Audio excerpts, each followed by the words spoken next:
Agent ने अभी cocktail का एक घूंट ही लिया था कि उसने देखा कि उसके सामने बैठे आदमी की आंखों में एक अजीब सा भाव था।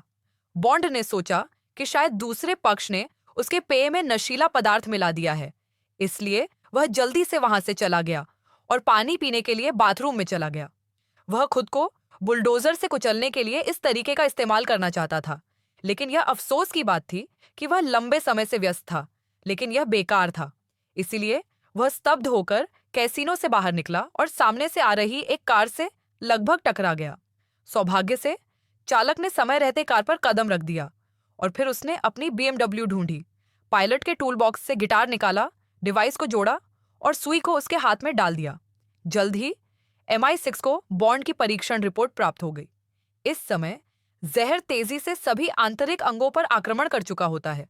चिकित्सा विशेषज्ञों के मार्गदर्शन में बॉन्ड ने जल्दी से अपना कोट फाड़ दिया और एक वी आकार का डिटॉक्सिफायर निकाला। उन्होंने अपने हृदय की धड़कन को रोकने के लिए छाती पर पट्टी बांध ली। उसने एक नीला डिटॉक्सिफायर निकाला और उसे एनिमेशन पर फेंक दिया, लेकिन डिटॉक्सिफायर को प्रभावी होने में समय लगा। यह देखकर कि दिल धड़कना बंद होने वाला था, बॉन्ड ने तुरंत डिटॉक्सिफायर को सक्रिय कर दिया।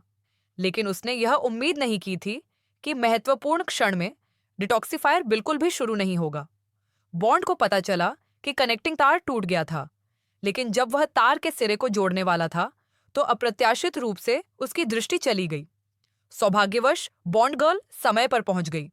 उन्होंने शीघ्रता से डिगैसिंग बटन की मरम्मत की और बॉन्ड को द्वार से सफलतापूर्वक भागने में मदद की। उसके पास आराम करने का समय नहीं था और वह मिशन को अंजाम देने के लिए तैयार था। जिस आदमी ने उसे जहर दिया उसका नाम मार्को था। जब उसने बॉन्ड को आते देखा तो मार्को अभी भी वहीं थे। पता चला कि मार्को मनी लॉन्ड्रिंग के विशेषज्ञ थे। कुछ समय पहले एक अफ्रीकी सैन्य न्यायाधीश ने उसे ढूंढा और एक छोटे से लक्ष्य को साफ करने में मदद करने के लिए कहा। हत्यारे ने कहा कि वह निश्चित रूप से दूसरे पक्ष को संतुष्ट करेंगे। पैसा मिलने के बाद उन्होंने तुरंत अपने आदमियों को एयरलाइन के शेयरों को बेचने का आदेश दिया। हालांकि उनके आदमियों ने उन्हें बताया कि यह स्टॉक एक सपना था। वह नहीं जानता था कि न्यायाधीश के पास पहले से ही एक उपाय मौजूद था। पता चला कि एक यात्री विमान के कारण स्टॉक में गिरावट आई, जिससे उनके द्वारा शॉर्ट किए गए स्टॉक में वृद्धि हुई। उन्होंने सोचा कि यह खुफिया जानकारी MI6 द्वारा भेजी गई थी और बॉन्ड को उसके वरिष्ठ अधिकारियों ने रोक दिया था। अपने सहकर्मियों द्वारा उपलब्ध कराए गए सुरागों के आधार पर बॉन्ड ने शीघ्र ही उस गुंडे को ढूंढ निकाला जो विमान को उड़ाना चाहता था, लेकिन वह व्यक्ति बहुत डरा हुआ था। वह अपनी पहचान उजागर होने से चिंतित था, इसीलिए वह लॉकर रूम में छिप गया और सुरक्षा गार्ड की वर्दी पहन ली। फिर उसने जानबूझकर सभी अग्नि बुझाने वाले यंत्रों को चालू कर दिया। टर्मिनल में अफरा तफरी का फायदा उठाकर ठग ने पुलिस की कार चुराने का मौका पा लिया। यह दृश्य संयोगवश बॉन्ड ने देख लिया, जो उसका पीछा कर रहा था। जल्द ही वह बदमाश एक टैंकर ट्रक के पास आया। उसने सबसे पहले ईंधन भरवा रहे ड्राइवर की हत्या कर दी और फिर एक बम लटका दिया। जब बॉन्ड टैंकर के डेक पर पहुंचा तो गुंडे पहले ही टैंकर चला चुके थे और उस पर हमला करने ही वाले थे। बॉन्ड ऊपर कूद गया, लेकिन वह लगभग नीचे गिर गया। गुंडों ने यह देख लिया। बॉन्ड पानी में गिर गया। इसी दौरान उसके सामने एक शटल बस आ गई और बदमाश समय रहते उसमें घुस गए। सौभाग्यवश बॉन्ड ने बस की छत पर उतरकर अपनी जान बचा ली। फिर वह जल्दी से उठा, बस के आगे गया, टैक्सी में चढ़ा और गुंडों से लड़ने लगा। बॉन्ड मुक्केबाजी और किकिंग में बहुत अच्छा है, लेकिन वह इस स्थान में उनका उपयोग नहीं कर पाता है और अंततः ठग द्वारा उसे नॉकआउट कर दिया जाता है। हालांकि इससे उसे बोर्ड पर लटके बम का भी पता चल जाता है।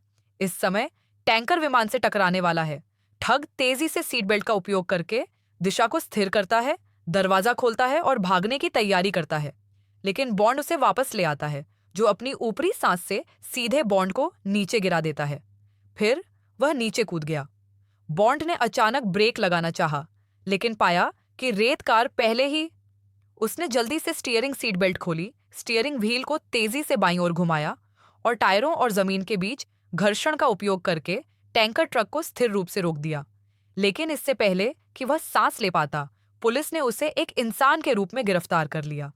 इस समय असली ठग ने रिमोट कंट्रोल दबाया तो उसने पाया कि बॉन्ड ने बम पहले ही उसकी कमर और कंधे पर लटका दिया था। क्योंकि बॉन्ड ने एयरलाइन के स्टॉक को बढ़ने से रोका, इसीलिए मार्को को 100 मिलियन का नुकसान हुआ। वह जानता था कि सैन्य कानून उसे नहीं छोड़ेगा, इसलिए उसने रॉयल कैसीनो में अपने जुआ खेलने के अधिकार छोड़ दिए और पैसा वापस पाने की तैयारी की।